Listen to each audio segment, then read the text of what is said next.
21 straight strikes. Down swing, and that's 8 Ks for Masterson. He's Iron Mike right now throwing strikes. He has struck out 8. He is now retired 7.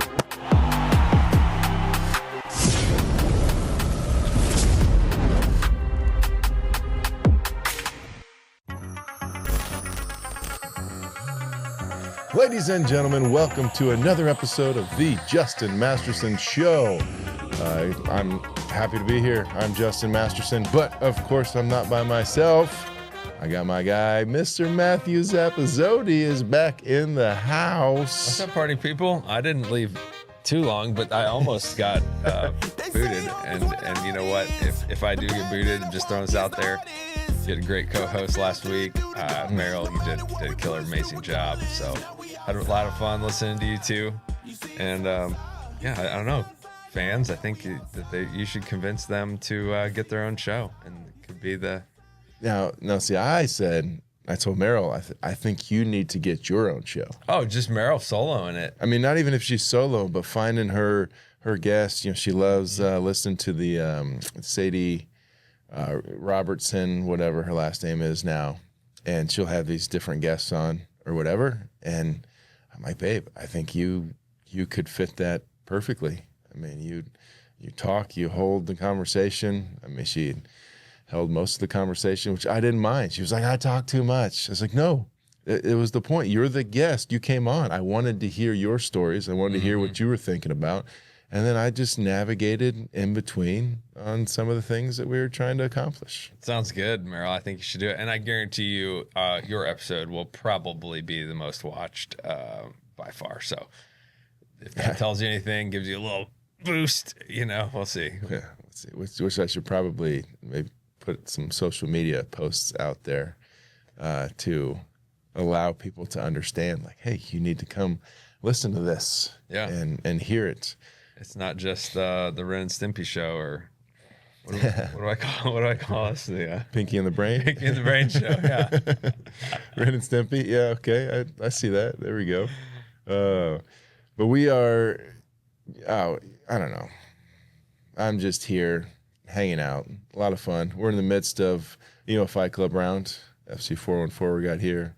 We got Fight Club on the chest. We even got Fight Club hats. Holy moly. Merch it up. We didn't even plan this. And yeah, we got lots of Fight Club. So if you don't know, there are a bunch of dudes right now in the middle of Indiana and throughout the world, a few spots throughout the world, that are just trying to become better husbands, better fathers, better leaders, or at least being challenged to get there. Some are then taking on that challenge, and others are being challenged in some other ways that they may or may not grow in the ways that we would hope, but something's happening within their lives. And so we got Midway popping up here soon. Yeah, 10-week program, boot camp for men, 18 and older, have an online group, and then in person is always better. But yeah, we do a big rally midway through the 10 weeks, and we do this like extreme obstacle course at this church grounds, and throw stuff, break stuff, burn stuff, build stuff, and do it no matter what, rain or shine, cold or hot, and it's always a good time. And just challenge guys where they're at, blindfold them, make them walk across ladders. I don't know what they're doing this time, but that's been you see if you want to swim across a little cold creek. I don't know what they have, but it's always fun, something fun to get out with the guys and sit around a big bonfire and talk about your feelings and cry. I mean, that's what we do. Yeah, some do, that's for sure. But it's good to get in those emotions. So all these things we talk about on the show, of trying to adjust and challenge the way maybe men go about business and the way men think about things and everything else that kind of fits within that realm. That's part of it. Like, we get to see it firsthand at least twice a year. And then even in between time, I know Zap gets a bunch because he's built tons of relationships. And then, I get to see the same thing as trying to grow on coaching staffs and, other relational capacities that we've grown in. So it's neat. It's different. Well, I'm excited to talk about today, and I'm going to start it off with a quote from an old friend, Mr. Buckalow. Might have to tag your daughter or son so you can see this. He was one of my high school best friend's dads. And anyway, he always told us, it's not about what you know, it's about who you know. And we always knew as 12 to 15-year-old youth that he was probably just making us not feel so bad that we didn't know a lot, and me and Mike weren't the sharpest tools in the shed, but we were really good athletes and we had a lot of friends and we loved just interacting with our people, whether that was through, church youth group or baseball teams or pool parties, just kind of running the little town we grew up in. But it was evident in his life, golfing, sports fan, just being just a stand-up guy, that relationships were really important to him. And so something that's always stuck with me. I know it's not unique to him, but so that's my little kickoff for you today. Oh, that was great. Because what I'm going to do now is, before we dive into that, It's all part of it. Brought to you by the Justin Masterson Show. and I'll start by telling a friend of ours where he was planning on going to, I think it was a viewing. It was either the viewing or the funeral of an individual. And it turned out the individual was the family who lived next to them. So they were all dressed up, he and his wife ready to go. And I believe they either walked out the garage or pulled out of the garage and looked next door and saw that the vehicles of their neighbors were still there, which got them thinking, well, that's odd, because they should be there if we're going to it. Well, it turns out it wasn't the correct day. Wrong day. Man, I've had that experience before. Oh, of course, it's all part of it. And you have, what I think today, experienced one today? I think today's Tuesday, but I woke up thinking it was Wednesday, and little slumbered, a little tired this morning. Slept in a little bit, and I thought I missed my morning meeting with you and some fine fellow gentlemen. But got my coffee, and I was embarrassed that I missed the meeting, and I was like, I'm just gonna sulk in it. I'm gonna read. I'm gonna get my day started the way I normally do, and then my wife was like, are you doing the podcast today? And I was like, yeah, well, that makes it Tuesday, not Wednesday. So, Jason, you're out there missing viewings that didn't happen. I'm missing meetings that didn't happen. So, This is why we hang out together, because it's so much fun, because it is all part of it. Oh, it's good. It is. And so been doing some reading, because we like to read. We believe in that's the only way to, one of the many ways to gain wisdom and knowledge. I'll still take it back to my best friend's dad, who told us when we were little, number 2, the books that you read. So that wisdom and knowledge that you're willing to gain on your own, without just waiting for someone to tell you, what to do or how to do it or how to go about it. So seeking after that knowledge and wisdom. And sometimes it's not always right, but it's in the pursuit of finding it and then being able to talk about it, which leads to who are you going to talk to it about? And, so I came across an article, and it's going to kind of take us over these next couple episodes. The first part will set the stage, which is something that we've talked about. Of course, Zap already set the stage for it, but it's just what science tells us about fatherhood, marriage, and the struggles of young men. And like today, we're going to do a little 3-part. I'm going to read a little bit about what he said, and then, we'll kind of discuss some things of what we've seen, heard, understood. And in the end, it does. It takes us to relationships. We talked last week when Meryl was telling the story about the Gutwines and how incredible they've been in our lives, and one of many families that has been. And we each have those, hopefully. If we don't, then we're probably struggling with something, and we need to find those. And so I'll start off here. It says, males are struggling. I mean, that's no question that collectively you wouldn't see it. And I know, hey, we're trying to get the feminine voice out there has been the big push over the years. And it is great, to have an equality in things that come about it. Sorry, my mind froze because I was thinking of a conversation yesterday. It's probably not appropriate for the podcast because it will get me a lot of backlash, I imagine. So I'm not going to say it. Just make you wonder what I was going to say. And it's nothing bad. It's just the truth of what I was thinking. And it deals with female sports, which UConn demolished South Carolina, in case you're wondering, in the women's basketball championship. But not even close. It wasn't even close. The men's was close, and it was nice. It was a fresh game, 4-1. But this is not. We're not sitting on that right now. Males are struggling. So, according to a recent report, a concerning number of young men say they feel aimless and isolated.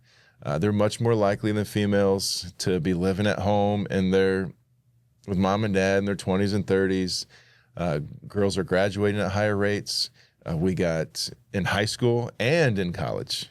Now it's the same for both of those.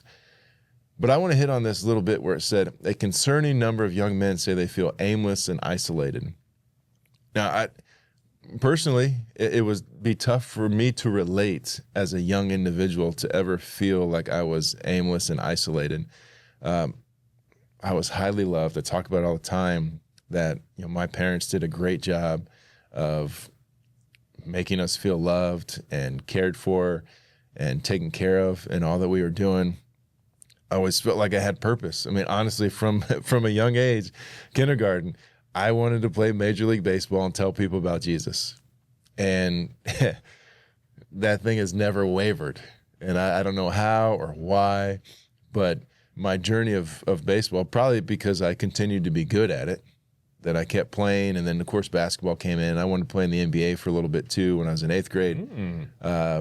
But baseball just hit more. And so I got better at it quicker in the way things were going. And it was just fun. We played it in the backyard. Everyone had a good time with it. And so there was purpose there. But then who was I playing with? I think the final bit of that heavy three was that I had really awesome, good friends from kindergarten. I mean, it starts where I had my best bud Curtis down the street. And then even on that street, we had, Mark and Matt were right there. And then we had Chris, who was in a couple neighborhoods over, and still people that, I talked to at times a day. We had my guy Andy coming in. And then in high school, we had so many good people. So there was never this, all these dudes they're trying to be doctors and engineers and lawyers and extremely successful businessmen, and they've all been very successful at that. Mm-hmm. I'm just the athlete, the lone. We all were out playing sports together, and I'm the one who only stayed as an athlete in the scheme of it. But all that to say, it's hard for me because there's never, I don't feel aimless, never felt isolated. So when I hear that, I get it and I can appreciate it, but it doesn't fit as much for me.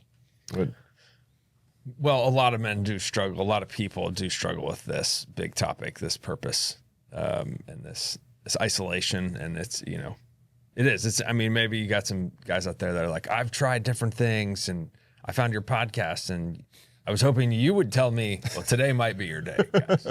Today might be your day. Just hang tight. And I do think that the more distractions we get in life, there is a direct correlation, in my opinion. The more TV shows, Xbox, whatever gaming systems you like, the more tech in our hands, phones, iPads, it actually pushes, ironically, towards an isolation because it is not with people. So you can do those things with people. You can play chess online with people, and you can play chess in person with people. But you can't deny that there's a big difference between playing a board game or video game virtually versus in person. And it's those real things that you never get to touch and smell and taste. And I'm hungry and thirsty, and just doing life with those simple things that you feel lonely. We weren't created that way. This is man's creation. And so it's no wonder that we're the most interconnected society to ever walk the planet, and we're the loneliest. Yeah, because as interconnected as we are, we're still extremely disconnected. Yeah. And if I were to reverse engineer kind of the three things that I talked about, if we're like, okay, we're feeling aimless, we're isolated, it makes sense. I see the divorce rate that is super high. And so it's like, oh, mom and dad don't love each other. Does that mean they can lose love for me? I would have to imagine that would be the case. The lack of ability to handle their emotions in general.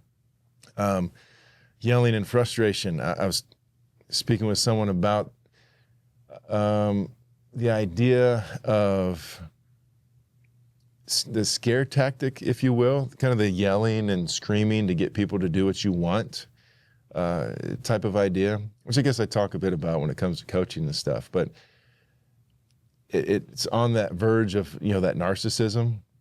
And it's like, well, why do people do it? It's because it works. Mm-hmm. Like if I scare you into thinking that like something's going to happen or I'm going to do something to you, more or less, if you have decent children or ones who care, like they'll listen, especially if you ever follow through. But there's like this slight bit of mental manipulation that comes in. And it's like, okay, why did I do it that way? Because it worked. You got them to do the things. I might have been super passive aggressive when I was saying it. You know what? I don't do anything. I'll just take care of it all. And all of a sudden, what? All the kids did something, and yet they only did it because they're like trying to please.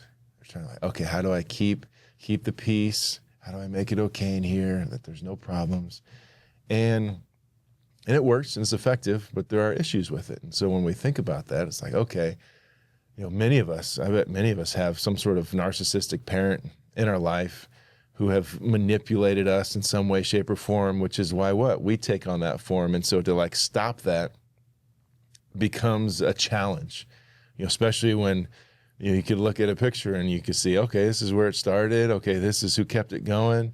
This is who's trying to adjust it, slowly but surely. And these are the ones who will hopefully experience the freedom that comes from overcoming that. And that's a journey within itself. When we're trying to navigate these type of things. So it just makes sense, all that, of why there's aimlessness, and why people are feeling isolated, because if you hear things you don't like, you can go somewhere else. I mean, if it doesn't work, you're not doing it. We say it often, like houses are hotels. We're not actually connecting with the people around us. It's just a place for us to put our head down while we move to the next event, to the next thing, whether we got kids or not. Like we're still just moving. And so this is a problem that is going on. It's real. Yeah, I mean, there's this idea of creation from God the Father. So if you believe in the creation story and that God created man and woman in his image, what's the Latin for that? Imagio Deo. Imagio Deo. Thank you. Should ask the boys. I'm sure Luca. That's true. Right. Latin. It means that you, man or woman, were created to do things that actually matter. And so you can draw that conclusion, because why would a God create something for no purpose? And so you have a purpose because the God of the universe, who is obviously capable of doing amazing things, he can create planets that spin for eternity and create you and create the earth we live in and so on and so forth. So there's a purpose there. And so if you're created in his image, whatever likeness you want to talk about, emotional, spiritual, physical, it doesn't really matter. That creative power is in you. And so you have the ability to then create. And it doesn't mean that animals or other things in nature can't create, but you do have to see a difference between like a tree or some beautiful flowers, that they can create things in their power. They can reproduce, they can create flowers and nectar and things, fruit for trees and things, but they can't then imagine a world and draw some fantastical image out of their imagination. And if they did, but they couldn't do it, they can't then be like, hey, rose petal, why don't we come and make our own hybrid plant and just like magically, idea something. And so it doesn't mean that they don't have wonderful purpose and they're not, here for whatever they're here for, but you have this ability to create other things. And so there's this whole train of thought that would go, well, why was I created to do that? Why do I have the ability and other things don't? And so you just keep it really foundational, like you're set apart is the difference. And so when you think about that, you're not like, so we talk about in Fight Club, we talk about like, you're not, your problems are not unique, but you are unique. And so you were created uniquely and masterfully, and the ability to be very special and create things that I can't create. Justin's different than me, even though we have a lot in common and do a lot of the same things, like we're different and he can do things that I can't do and so on and so forth. And so you're unique, but your problems aren't unique. And if you have that in mind, you won't pull away when you have a problem. Because if we think like, oh man, nobody deals with this, I'm going to go lick my wounds and like deal with my own problems. Right. It's isolation. It's independence. And if we think about it like, hey, can anyone else help me? Can anyone else help me in my problems? Because I imagine in my sphere of influence that there's someone else that's gone through this. It's not that unique.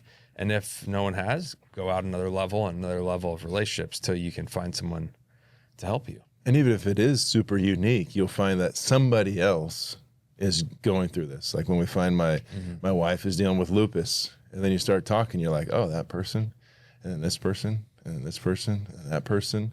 And then, one of the tough things that, many women have to go through, like a miscarriage, which is the family difficulty of that. You're like, oh, it seems like it's like, oh, that person, that person, that person. There are others, and it still doesn't take away always the pain in those things, but it's not something that only you have gone through. Yeah. I mean, Meryl will always crack me up when she's like, oh, somebody else struggles with this too. And before it was like she'd get really excited because, in my opinion, she'd get excited because someone else is having pain also. But she's grown in the fact of like, no, it's not because I want others to suffer too. Now it's like, oh, like maybe I can be helpful, or maybe they can speak something into my life so that we can actually be encouragements to each other. Where that idea that maybe she didn't know how to say it before, but it's like, oh, I felt alone, like no one would understand how I feel. And yet, someone else has gone through this. And they may be different in how they go about and how they think, and yet somehow they still kind of have the same feelings and thoughts when they go through that, and it can be very encouraging for people. I go, but so you said something about the Imagio Dei.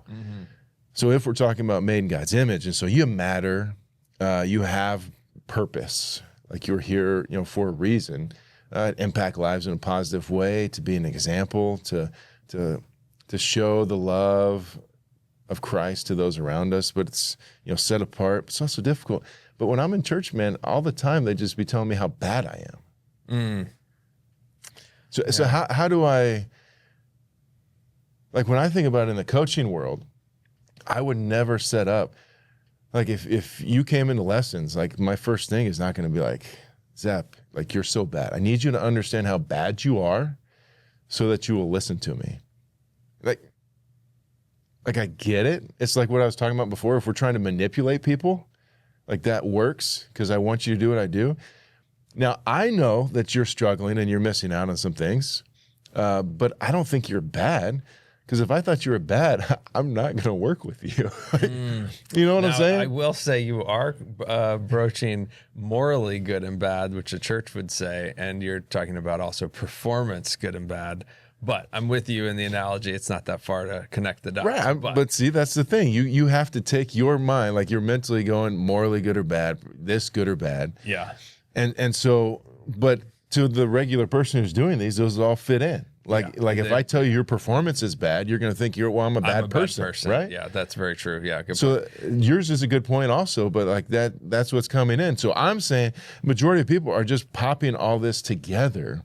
And when we're trying to describe it, we're not really separating it to say anything different. Yeah. So you remember, okay, go back to the creation part.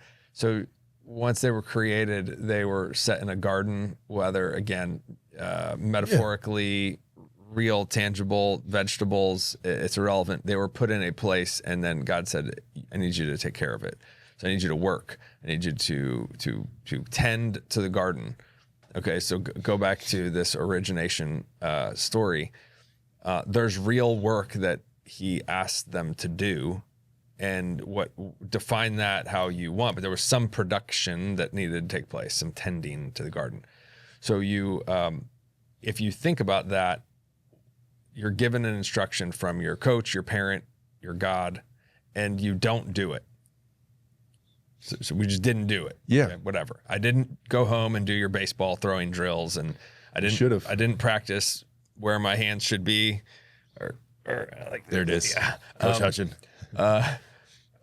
I didn't tend the garden. I didn't protect the people that were in the garden, i.e. Adam let Eve interact with the snake, so on, so forth. So are you now bad because you didn't do what the person asked you to do? Are you? Okay. Because when my kid doesn't listen to me, do I think he's bad? Right. I think he didn't pay attention. I think he didn't listen. I think he had something else going on. I'm not going to make an excuse for him. I go, he did not perform the way that I asked. So it doesn't make me think he's bad. It makes me think he needs to learn. Yeah. And he's growing. He's immature. And he might have forgotten the purpose of what he was asked to do. And if you go generation to generation to generation, and you skip down all the way through, you're talking about the church aspect. But we don't have these things on the tip of my tongue. Every morning when I wake up, I'm like, what did God tell Adam to do? Because I want to do that. Like, we're just focused on what we are doing. And sure, some of it could be good things that our purpose for the day is to do. But we're very much farther along than, look, there's a fence that's down and my cattle are escaping. I need to go fix the fence. Like, that's really obvious if I was tending the ranch or this farm or this whatever, right?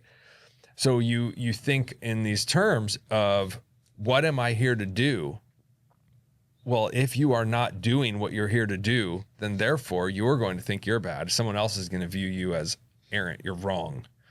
And then here we go down a path of isolation. This is my point, because we feel negative thoughts about our purpose. And innately, I don't want to get too weird on the whole what you were born, who's our best bud, Daron. Like, we're all here for a purpose, and for purpose, on purpose, for a purpose. Like, yeah, Daron Earlewine. If you want to check out his stuff, we totally support him. He's amazing. But if you hear you were here for a purpose and you don't know your purpose, doesn't that make you feel like a big hole in your stomach or heart? Right. Everyone else knows, but I haven't figured it out yet. Yeah, and then you go down. Well, if everybody else knows their purpose, I don't know mine. Again, I'm gonna go to isolation mode. I'm going to go to anti mode. I'm going to turn away from relationships because you know what you're doing. And then it takes some maturity to go back to the person and be like, Daron, I don't know my purpose. Can you help me? Justin, you seem to be on purpose things. Can you help me? That takes a bigger, mature, emotional capacity person that you talk about. So I don't want to put things in such a metaphorical, easy to say way, because people are going to be like, oh, well, I'm out. I don't know my purpose, and you do. But if you lean into it and you're like, what's my purpose in blank?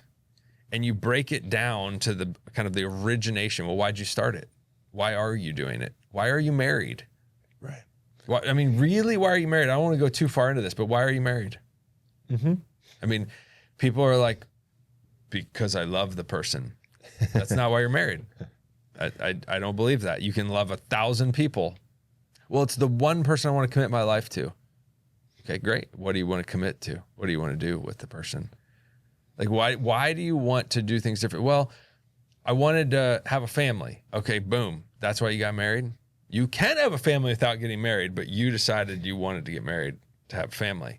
Like, go to the purpose that you originally set it out to do, and then discover the what ifs and the whys, and you just keep asking those questions, and it becomes pretty simple. I think is my point is trying to make. In the end, yes. In the end, and if I'll take it back one little bit, because you went around and I liked it. It was great. But this whole idea of because you didn't do what was asked of you, does that make you bad? Mm-hmm.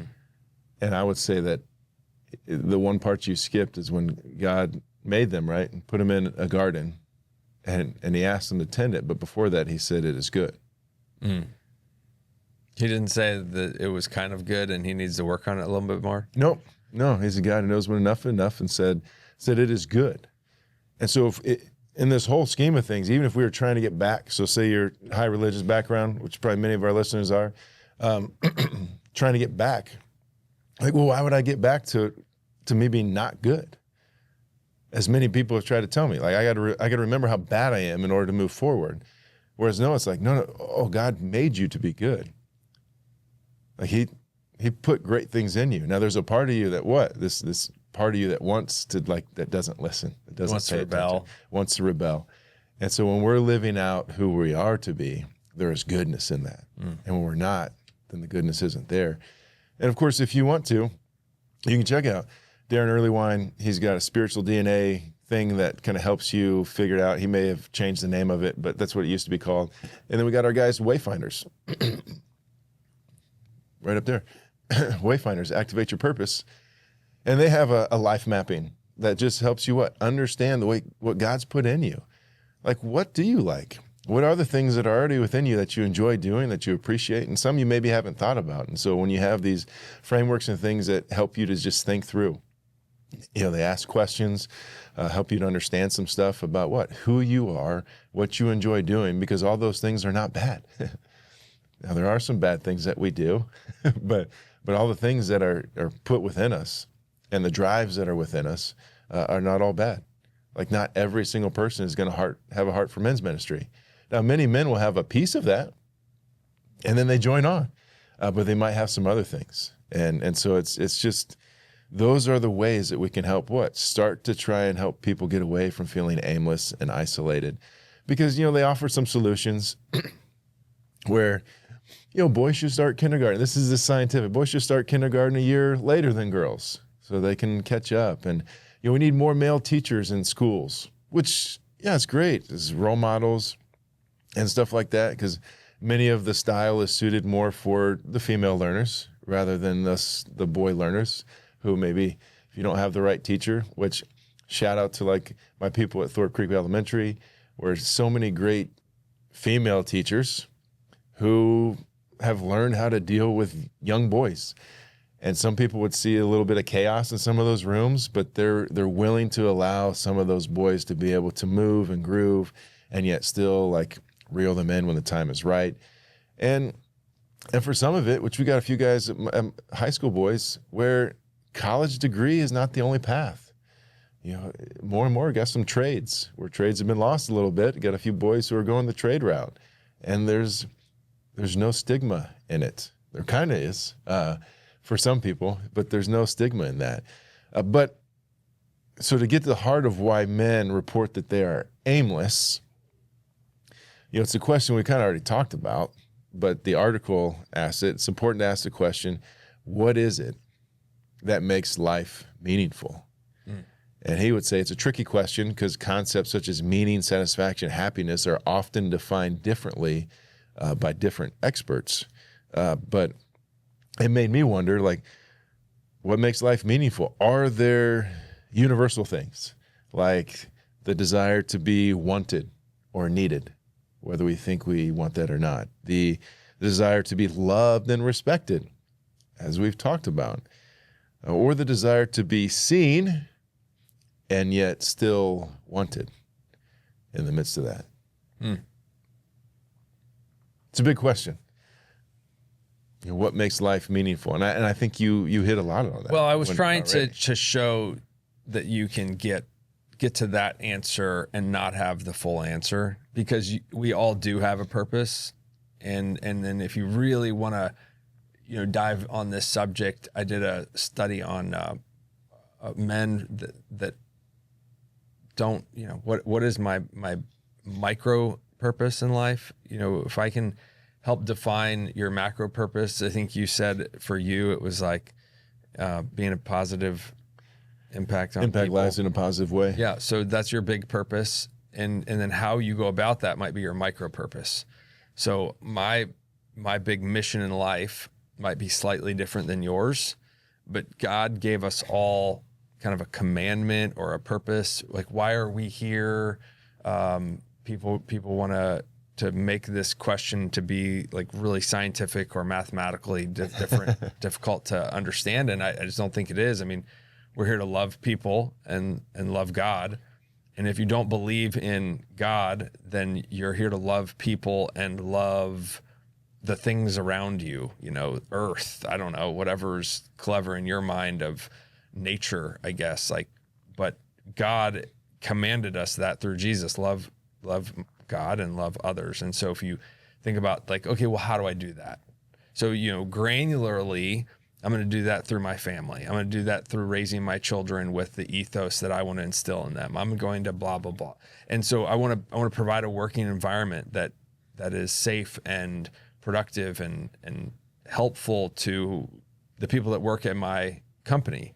That's a micro purpose going back to the big purpose. And then you can have these things in all sorts of different levels. Like, I've got a purpose for sports. I've got a purpose for food. I've got a purpose for the way I live in my neighborhood, around my neighbors and in my ministry and so on and so forth. So you can like do a whole doctrinal dissertation on this, or you can just keep it really simple. And I like how you say, keeping the main thing is really important. And I mean, right, we just talked about this last night with my boys, but somebody said, you can trust a brother, right? And they're like, and Emily was like, blood runs thicker than, I don't know, thicker than water. I don't know. It was like but like blood brothers. You're like, yeah, you can trust me. You can trust me. And then this other guy in the room was like, sometimes. And I was like, yeah, I mean, Cain and Abel. Does anybody remember like Jacob story? And Esau?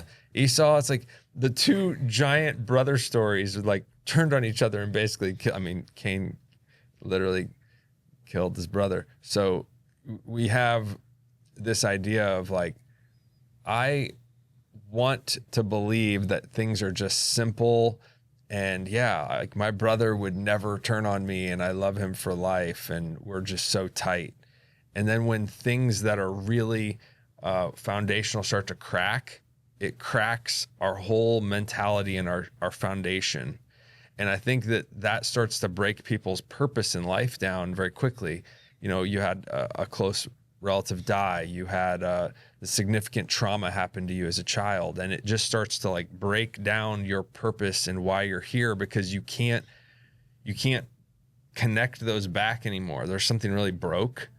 And I get it. Mm-hmm. Like it's happened to so many of us, and I get it. And I can feel why it doesn't add up when you're trying to just, Justin, you had all the success and it's just easy for you because, you were a Major League Baseball player and, I'm not. And like, I understand why it sounds like we're on the mic and it's easy for us to say these things, but like we have real trauma things too, but our foundation is strong in that big macro purpose, and it lets us go to the micro purpose easily. Does that help? Yeah, I think it does. What I'm hearing as you're saying is there's a peace within that. I think people are without a peace collectively when we're not totally sure what's happening. But if we get this macro idea of what it is, okay, God created us, we're good. He wants to have a relationship with us. And ultimately, like if anything, we're supposed to be good stewards of the people around us, compassionate, kind, loving. So if that's the initial bit, like he wants a relationship with us, but even if we're like doing that, it's like, okay, that there's a peace within there, It's like, yeah, but what am I doing? And some of that comes down to the ego. Like that's the word that came in when you're like, well, can you trust a brother? Like they're fighting for that birthright, the first thing, the whatever. Oh, yours is better than mine. I'm going to make mine better than yours. And we'll have that in playful competition, but it doesn't define who we are. Because ultimately, I want you to be the best. You want me to be the best. And as we're going together with that, like then we keep pushing each other up along the way, just like it is in a marriage. Like I want my wife to succeed. You know, she wants me to succeed. So if we keep pushing each other up along the way, like how can bad things happen within? I mean, bad things will happen, but how can it be not helpful for the two of us? You know, as we go about this. And so you have this big one. You're like, yeah, but what am I doing? Okay, well, what are you doing? Yeah. What does your heart break for? What do you enjoy? What do you want to try and do? And it does become hard when it's like, I feel like this is what I'm supposed to be doing, and it's not working out. Yeah, that's okay. Like that's when it becomes really hard.